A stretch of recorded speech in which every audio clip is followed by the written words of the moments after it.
There's a few pieces at the Amazing Hatch at MSU. So show us one of your pieces. All right, so I'll probably show you my most famous and piece that probably got me the most money. It's from the fall winter collection.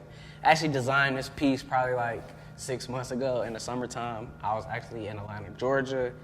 And I really was inspired by it from one, sneakers, and I feel like the Project 96, like everybody have goals, aspirations, and I would really just shoot to the stars, shooting to space. So can you explain the design for it, like the little details, like what is this for? It's like a windbreaker? Yeah, so this is a windbreaker jacket. This is actually 3M nylon reflective material. And like the hose really is for, because I wanted it to be a multi-purpose jacket. So I wanted it to be able, you could wear it when it's like a little warmer, like 65, 70, but at the same time, it can keep you warm. So the hose is, like I just did a running shoot where I had some people showcase that you actually can run in it, and it's actually breathable. So that's perfect. And then I put the interior pocket just to have, like, you want to hide something, or you want to have money or something like that, you can have an interior pocket. So, okay, all right. Question, is it a ladies line too, or this all guys? I don't know, is it unisex? It's unisex, so okay. Any different pieces you can have, anybody can wear it. So tell me about this piece. I'm feeling this little khaki, little minimalist a little bit, with the little rose. Like, explain this one. Yeah, so this is probably my newest. I haven't even officially dropped these. Oh, so this is exclusive. But this one, obviously, I see trends and I see different things. And I started noticing, like, okay, the rose was a trend. The rose was coming back. But it also really have a great message, and really, for me, is one of the pieces I really like connected to. So what is the message? So the message. Everyone have his rose. Are we doing some rock songs? Like what? So the rose is, if you could look closely, this is actually like a rock type of design. Mm-hmm. So the rose is actually growing out of the rock. So the rose is growing from concrete. And I started noticing, especially like through social media and through a lot of different things, like a lot of my peers are graduating and things. A lot of my peers are doing big things. And I noticed every time they like showcase what they're doing or showcase where they go, they always say they came from a certain place. So everybody throughout life have had some type of struggle, some type of trial and tribulation, and they came through it and grow. So it's like from the concrete, a rose can grow. So no matter where you come from, no matter what type of situation you put in, you can rise to the top and you could be bloom and become a rose. Let's see, what about, we got the roses. Explain the most popular, you guys, the blue bomber. Okay, one of my coworkers actually rocked this. And I was just like, what is this? I never saw something like this. So like, tell me about this. Look, he got this back to the space thing, y'all. Okay. So this one, another Project 96 bomber jacket, but the thing about this, and everybody liked this gigantic embroidery patch on the back. And the inspiration was, I had actually bought a Sherpa denim jacket from a thrift store, and it had like a gigantic embroidery patch on the back, and everybody started liking it. So I'm like, my next collection, I'm putting something on the back, a big embroidery piece. And it goes back to 96. And when you say like 96 and my inspiration from the 90s, that piece was a 90s piece. Back in the 90s, people used to wear a lot of Sherpa denim jackets, people used to wear a lot of denim things. And on those jackets, a lot of people used to wear patches on the back. So this piece is actually one of like a futuristic, innovative, inspired piece where you combine like an old school thing of like a big patch on the back with something new as like a Project 96 bomber. And the color, I made it light blue because people wear bombers all the time. Mm-hmm. And I notice people wear like, it's the same basic color palettes. You got navy, you got black. That's the two basic color palettes for every bomber. And then you got the female ones, they make the pink. So I'm like, when I make it, it got to stand out. Like, if you notice any of my pieces, that's why I did the full 3M jacket. It has to stand out. So I'm like, if I already did silver, what can I do to make something stand out to where I know you're not going to see anything like it, and there's nothing in the stores like it. So I'm like, I came up with sky blue because I knew like sky blue was something, one, the sky is blue. So I'm like, but I just felt like, that you can't see it. There's not many sky blue bombers out anywhere. So I want it to be different. I want to stand out. So creating a culture in your line, when you make this line, who is this client that you're making it for? Like, who is this person? Who is this 96 client? Like, what do they do? Like, who is this person in 3 words? Creative, youthful, and culture. They're part of culture. So what are they do? Like, all these 3 things. So, like, what's their day-to-day life? Day-to-day life, it could be anything. It's anybody that's really, they're a part of themselves. So they're doing whatever they're dreaming in. So I have like, you could be an artist, you could be a poet, you could be just a student that's just going hard in his grade. There's somebody just going, Just just that's doing it. something, and that's doing something that's, and they're bold, they're different. Because a lot of our pieces stand out. If you're bold enough and you have enough courage, you have enough self-confidence to walk out in a full 3M jacket or walk out in a light blue bomber, then that's my customer. So think about Ashton. He's not spending his weekends just hanging out. He's getting them flyer miles, okay? Like, one of my things that like I say and I talk to different people is like, I don't take trips just for fun no more. Like, that's dead. Like, a millionaire came to my class. He told one thing that stuck with me is he started to learn every time he spent money, it had to be something attached to his business. So like, I like to travel, I want to see the world. So every time I travel, it has to be something tailor-made to my business. So when I went to LA, I met with my manufacturer, the actual person that produced my clothes, and we actually talked about like, what's upcoming, what's their capabilities, and just to actually meet the person. I don't like to do business with people if I never saw you and shook your hand. So if we have a relationship and you actually met me and you actually know who I am, I feel like business moving forward will be better because of that, the fact that they know me, they know who I am, they see me, they shook my hand. That goes a long way.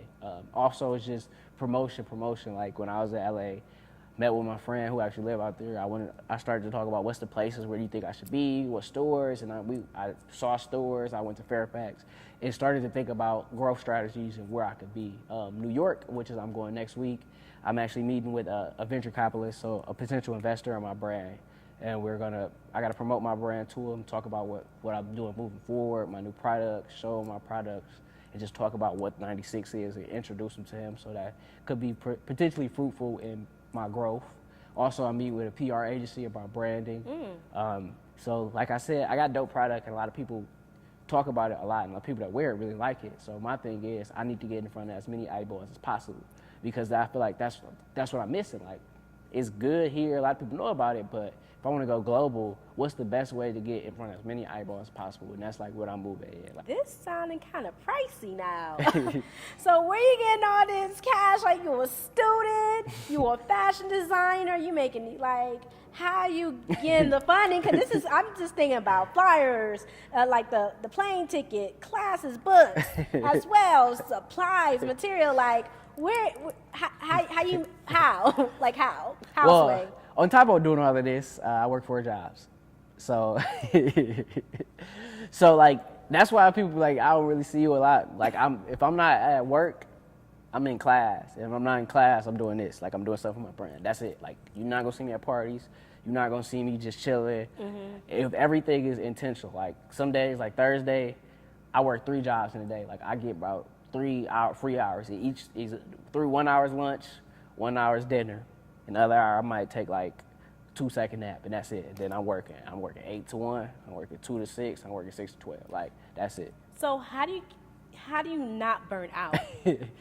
Like, how do you not get drained? Like, how do you still have that fire and you like, okay, get up, knock this homework out. All right, let's go to the studio. Let's try to get this popping. Like, what keep you going? Like, how do you not burn out? Cause I love it. Like, why not? Like, it's a lot. I'm one of those reflective people. So I always look at like, I'm blessed. So I feel like I'm blessed for the opportunity to do this because a lot of people don't have this opportunity. So like, if I could travel the world, if I could showcase my clothes everywhere and I could have people wearing stuff that I actually made and all I gotta do is wake up and all I gotta do is go to work, like, why not? Like, I'm appreciative of my life and I can't complain. So that's what fuels me. I look at like, I have the opportunity to change my whole family's life. I have the opportunity to be the one, like, to make my family proud, to make my cousin say, oh, that's my cousin. Like, that stuff is more important to me than sleep. It's more important to me to party. Like, when you have people looking up to you and saying, like, you were the first person, like, literally, a guy just told me yesterday, like, you were the first person to actually show me that I could be in college and still run a business. So I have people that's looking up to me, and I'm like a model of what they want to be.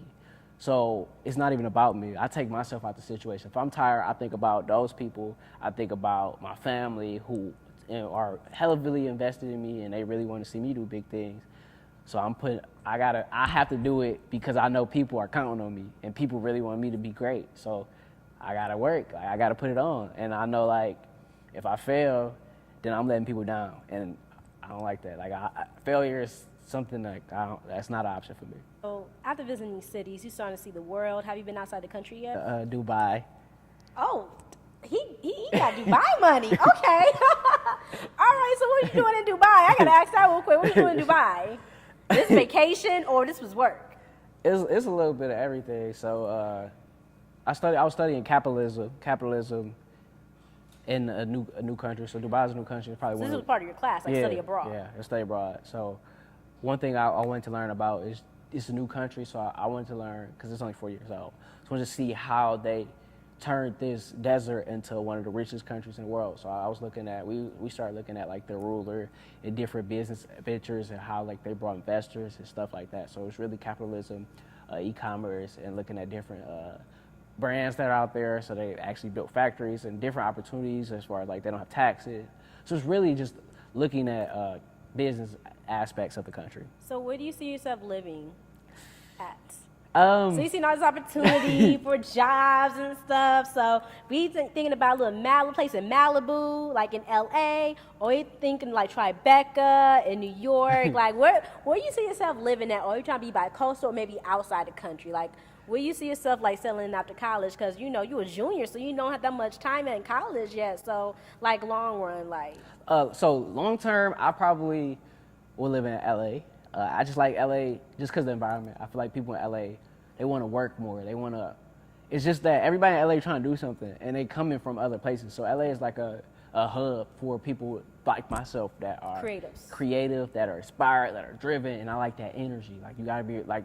I've been saying this a lot, but put yourself around people that are driven, that's like you, because they really influence you. So I like LA. Where after college, I'll be moving to probably Atlanta, Georgia. I like Atlanta just because it's really fruitful and successful people like myself. It's a hub of successful African American individuals. A lot of people doing big things in Atlanta, like a lot of African American doctors, a lot of African American business owners, a lot of opportunities. And it's like a mini LA, so it's a little cheaper. Like LA is super expensive. Like apartment in LA, you're gonna have like a studio and you're gonna be paying like as much money as somebody that got a house here. So Atlanta for 2 years, and I talked to several of my professors too. He was the one that encouraged me because I told him like I'm going straight to LA. He's like, no. He's like, don't go there. Don't go straight there. He's like, do Atlanta for 2 years, build up your name, build up your brand, build up whatever business you're doing. Yeah, Atlanta's on the come up for black businesses. So I know you're from Detroit, so you didn't never mention like going back to the city. So do you ever see yourself going? I mean, not like going back to. Of course, you're gonna go back and visit, but like coming back and staying there. Like, what make you not want to stay in the city? I just feel like obviously Detroit is home, and I'm really I think about Detroit a lot. I got a lot of programs that I'm invested in. I'm thinking about starting a couple things to get people like myself that from Detroit, from my high school, to get knowledge about like a lot of different resources, a lot of different things that's happening in the world that I did not know when I was in high school. So I want to bring that back. So I'm working on some stuff like that. But as far as living there, I just feel like it's just a different mentality than LA. Like Detroit is the mentality of you go to college, you come back, you work for Ford, GM, or Chrysler, and you just get a good job, and you get a house, and you get a car, and you get content. Like a lot of people in Detroit, they don't have the mindset to be great. They just have that mindset to make enough money to have a nice car and a nice house, which is not wrong if that's what you like. But for me and what my vision is and what my goal, it's not aligned. But as far as investing, I would most definitely come back to Detroit and invest in like businesses and stuff like that and bring jobs and bring knowledge and invest in the school system, because I feel like one thing Detroit does have is culture and creativity and a lot like great people. Like Detroit, we have our own style. Like that's one thing I can say. Detroiters have their own style. We got our own little. We got our own thing. Special sauce. Yeah, like we got our own sauce. Like we got our own language. Like we create culture and a lot of great, like a lot of great comedians. A lot of like you could go on social media. We have so many social media famous people from Detroit that's doing so many different things. We got dancers. I just did a fashion show in Detroit called Lee Culture, and they had dancers, artists, like all that. We just got our own little world. We got our own culture, so I would like to invest to showcase that and, bring that back up and bring Detroit back to the hub that it used to be. And there's a lot of money going into it with Dan Gilbert and stuff like that. So I want to be the black Dan Gilbert. I want to be that person to put my people on and put my people on to showcase what we can do outside downtown, Okay, little next Forbes under 30. Okay, 30 under 30. People who want to get into the fashion world, like even though you still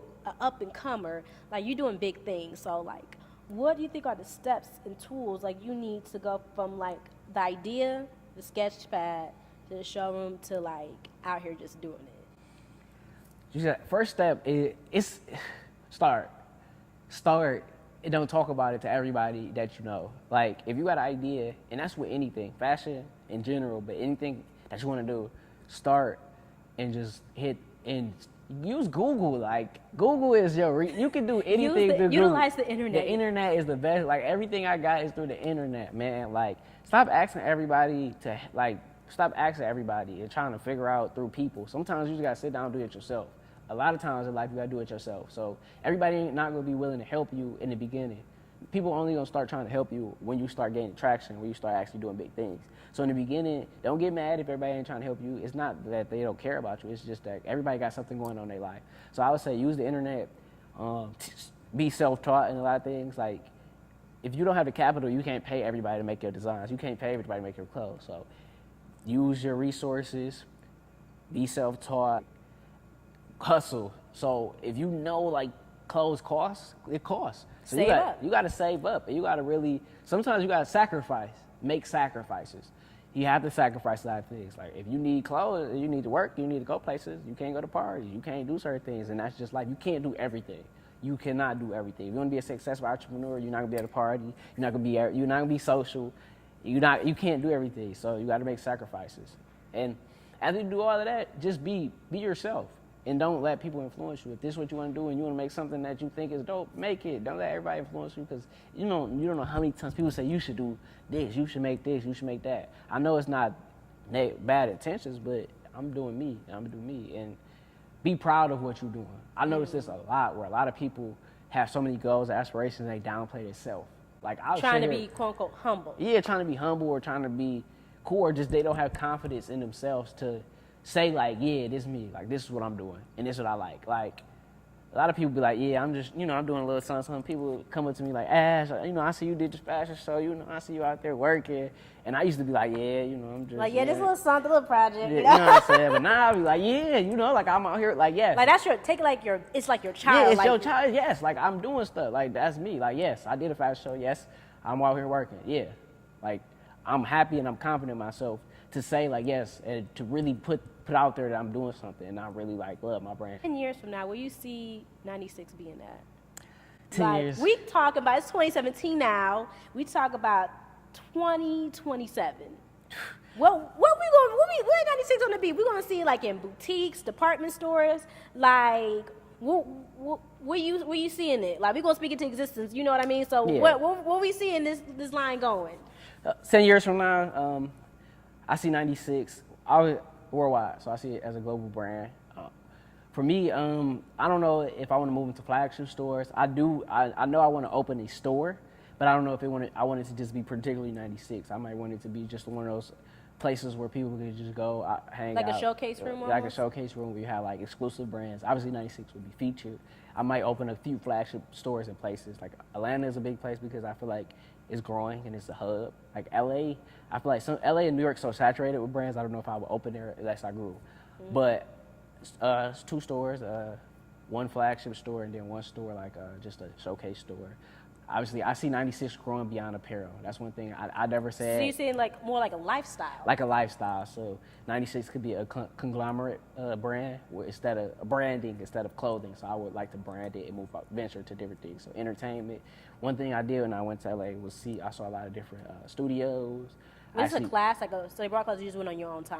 I just went on my own time. So I did a lot of studio tours. I connected with a lot of alumni that's in like different things like web series, that's in like TV shows, stuff like that. So as a creative, I look at myself as a storyteller.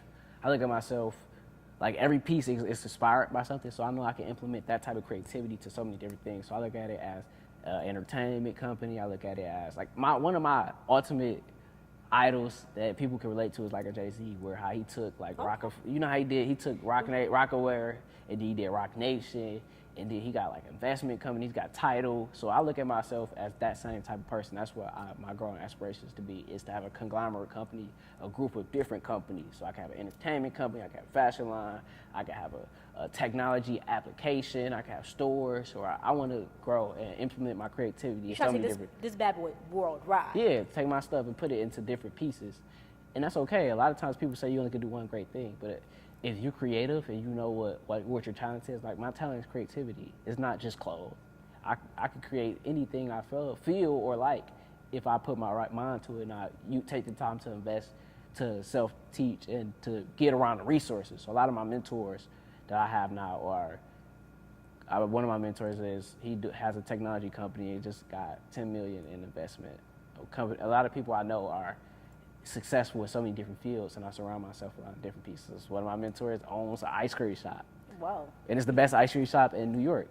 So it's like, I can see myself investing in so many different fields because I talk to so many people about different entrepreneurships. And out of all this, all the things you've been through, done, seen, experienced, what is one thing that you have learned?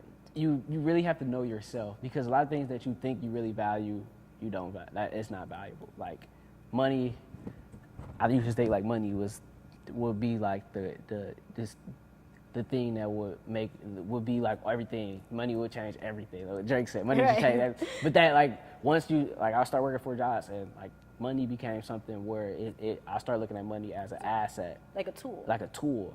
But I used to think like if you had money, everything in the world would be so much better and I could just do it. Everything would be just great. So I've learned that a lot of things that you look at when you're younger or you look at because of the influences around you, maybe music or something, it's not even what you really think it is. Mm-hmm. And then you start learning that like you really have to know yourself, you really have to know your values, because that's what's important. That's your values, who you are, your loved ones, relationships, like building relationships and stuff like that is way more valuable than any material thing, any success. Like none of that matters. Like all that cares is what your values and who you affect and who you change. Like building a legacy. Like you wanna, I look at stuff like every time I be in a space or something, I wanna leave an impact. So I wanna leave a lasting impression in Michigan State, leave a lasting impression in Detroit, I wanna leave a lasting impression in the world. So I'm more focused on leaving your footprint. Leaving a footprint, affecting people than just making the most money. Because that's like, money is temporary. Money's not like, that's it used to be like something that I used to like value a lot, but now it's just a tool, something that I need to grow. All right, so you know how how old are you, 20? 21. Oh, 21, okay. 21 Savage, 21, all right. 21. So, you know how we talked about 10 years in the future? Mm-hmm. Let's go back 10 years in the past. Mm-hmm. What would you tell your 11-year-old self? Like one sentence. I would tell my 11-year-old self, about that time, I probably was like playing video games. I would tell them to value education more and start building skills. So whatever I was playing games and stuff like that, I'll tell myself to focus on education. So read more, really build knowledge, because I feel like if I was more knowledgeable growing up, I would have less of a learning curve. And it's not even like knowledgeable, like I always had good grades in school, but I never read books or anything like that. And now I know the value of reading books and gaining knowledge and learning about who you are and learning about like different aspects of the world and be more, I guess, get out of your comfort zone as much as possible. Leave the comfort space. As much as possible. Like I wish when I was 11, I did everything uncomfortable, just started talking to random people, just making myself uncomfortable, because that's such a valuable skill, because in entrepreneurship in life, period, you gonna do job interviews, you gonna have meetings, you got presentations, you gonna do a lot of stuff that makes you uncomfortable. So be comfortable being uncomfortable. So you read like a good self-help book, huh? And you mentioned about reading books. What's one good book that you have read? What's like a good book like you really like that you read recently? Or what's one book that got you started reading? That got me to start reading? What was the secret? I actually read E.T. book, Secrets to Success. Shout out to E.T. So what was one thing you liked about that book? I guess it was it just made me think about myself more. It just made me think about myself, but think about like it gave like a layout of what I needed to do to be successful, and like actually made me like started like writing stuff down, things of the aspect, like really writing about my goals and like setting the goal. Like I want to get here, I want to get here. But this is what I need to do. You already, it must have worked, because you not here working 4 jobs, full-time student, correct? Yes, full-time. That's 12 credits, y'all. And that's like almost like 18 hours. And then running the line, so you making it happen. Mm-hmm. But that's like really inspirational. Yeah, don't give up, because my first 2 lines, I didn't get no love. Like I'm trying to tell you. It was no love? I'm trying to tell you, like, one of my friends, Fred, would tell you, like, it was times where I was like, I don't understand. Like, I know I have the talent because, like, people used to tell me they like my stuff, but I just didn't get, like, a lot of love. So just consistency is the key to success. Consistency. Like, if you never give up and you never stop. Like, I've been doing this since I was a sophomore. Do you know how long that is now? I'm a junior in college. That's almost 6 to 7 years. Think about that. Like, I've been doing it that long. So you're not gonna get it right away. A lot of people want success right away. It's not going to happen. Like, if you want it, you have to put 10 years in. Like, I'm still 4 years away. Like, I'm still 4 years away. So never give up and just stay true to yourself and keep doing it, keep being consistent, keep grinding, because if you keep grinding, eventually you'll get to that point. And I'm still there. Like, I'm still grinding. Like, I'm not to where I need to be. I'm not even close. So I'm still a part of the not giving up. Like, I'm still not stopping. But once I get to that point, I guess it'll be more of I can celebrate more because I understand I put the 10,000 hours into whatever I'm doing. And another thing, just advice, stop trying to get everybody to like it. What I learned, one of my mentors that told me in LA, one thing that he told me, because he's really successful in business and he has a successful app, is instead of trying to get 1 million people to like your product, you need 100 core fans and build a key relationship with 100 core people. Because once you have a key relationship, like I told you how my friends put on for 96 and they really tell everybody about it, if you get 100 people like that, that's 7 people for that 100, or 7 to 10. And then once that 7 going to turn into another 7 because they're going to be a core fan. So get a core fans and start building key relationships with people instead of trying to get everybody. Look, that was... And focus on school, because school is important. Like, I never would be where I would be without Michigan State University. Like, I love Michigan State. Like, shout out to MSU, I love Spartans. like, every resource. So school, people think like, oh, I can be entrepreneurship without school. And that's not the truth. Like, school is important. Like, education is super valuable being entrepreneurship because connections, mentorship, and I learned stuff in class. Like, I learned a lot in class that I implement in my business. Like, I'm not one of the people that say, like, I don't never implement nothing. Like, I learned a lot in class. So stay in school and, like, really value your education, because education will take you far. So don't, like, lack off. Like, I'm a 4.0 student, so, like, I'm not one of the people that just do business and be like, I can't say, like, I was a bad student. Like, I take the education very seriously and I value my education. Look, that's what's up. And that's it for now, man. Look, I hope you guys got a word. I hope you guys be able to follow your dreams. Go to school if you're in high school. If you're not in high school, go to school. Use those resources. Yeah. And so where can people, like, connect and follow the brand, or just want to, like, hit you up? Yeah, and if you have any type, I meet with and talk to everybody. So one thing I am, I guess I look at myself as being a leader, of someone that's doing stuff on entrepreneurship. So you can hit me up at the 96, THENINETY, the number 6 on Instagram, or you can hit me up at MSU Fashion Week on Instagram. And if you have an idea, if you want to do fashion, you want to work with me, like, just hit me up, because I will and take time to meet and talk to everybody. I have people reach out to me all the time, and I always respond and I always reach back. We can sit down and talk about it. Like, I will give you the resources and help you get to the next level, because it's just, like I said, it's just not about me. It's about everybody. All right, and you guys can follow me at Cynthia LaShawn at CYNTHIALASHWN on Instagram. What's your one motivational song that just get you, like, you play in the morning, like, we about to get to this work? Like, what's that one song? All right. Dad,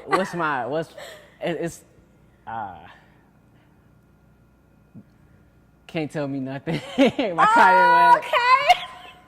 And bigger than me, it's newer, so that's, like, something I've been listening to. But can't tell me nothing was something I used to listen to all the time when I was younger. But now it's like, it's bigger than me, because I always think about that, and that gets me thinking more so than I always feel like stop thinking about myself, think about everybody else when I work.